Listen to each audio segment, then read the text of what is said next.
Hanya saya singkat saja mau kasih tahu, persoalan masalah Papua itu sangat penting. Sebab kita lahir di negeri ini, ketika integrasi 1969, gubernur pertama Eye Bonai di negeri ini, dan kemudian dia tidak tenang, dan dia lari keluar di tanah Papua dan meninggal di sana.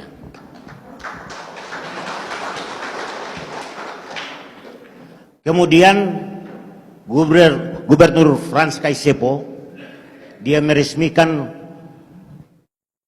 PT Freeport pada 1973. Saya kelas 3 SD di Kokonau, kami pergi ke Bandara Timika, kami menjemput Presiden Soeharto dan meresmikan tambang itu.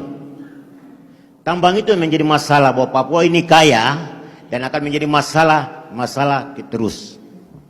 Saya selalu bilang gold and blood, darah dan emas, kami akan berhadapan di negeri ini. Ketika Gubernur Frans Kaisepo juga memimpin negeri ini, dia juga mengalami hambatan kehidupannya. Dan kemudian dia mundur dalam periode yang sangat singkat, dia diganti oleh Gubernur Agop Sainal. Setelah itu berjalan, ada Gubernur Sutran, dia bumikan Papua dengan cengkeh. Dia mau samakan di Jawa dengan tanam cengkeh di Papua. Ternyata tidak cocok cengkeh itu di Papua. Adik-adik pasti belum lahir. Kami yang sudah ada ini, saya dengan ibu-ibu Krei ini pasti berdekatan umur saya dengan ibu. Kami hidup di dunia ini. Kemudian muncullah Gubernur Papua, Bapak Hindu. Dia jadi gubernur, saya masih SMP di Kokonau. Dia bilang, kami datangkan transmigrasi di Papua, dari Sorong sampai Merauke, sampai Jayapura. Untuk orang Papua bisa berhadapan dengan transmigrasi. Siapkan pisau daging. Kalian tahu pisau daging itu apa? Kolot.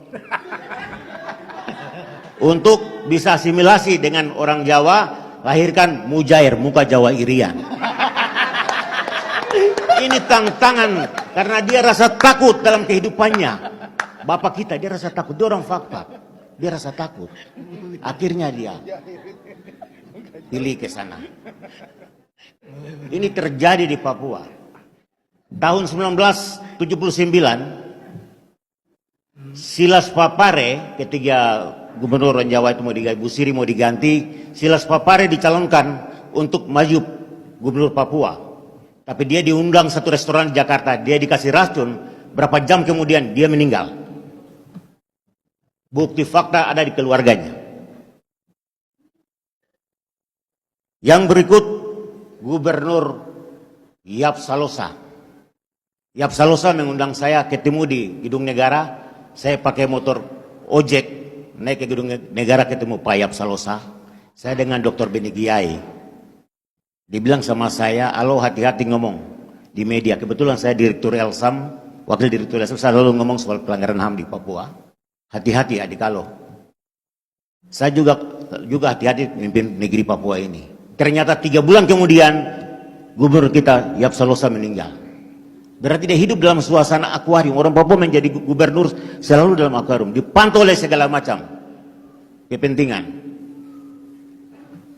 Sama dengan Pak Baswebu, terakhir ketika dia ditahan di penjara Sukamiskin Bandung, beliau mengatakan bahwa dia menyesal bergabung di negara ini. Yang terakhir kasus Pak Lukas NMB mengambil hal yang sama. Kalau saya bilang ini historis Papua, memori pasionis orang Papua, ingatan penderitaan masa lalu orang Papua. Betulkah tidak adik-adik? Ini yang perlu kita lawan penindasan di negeri ini.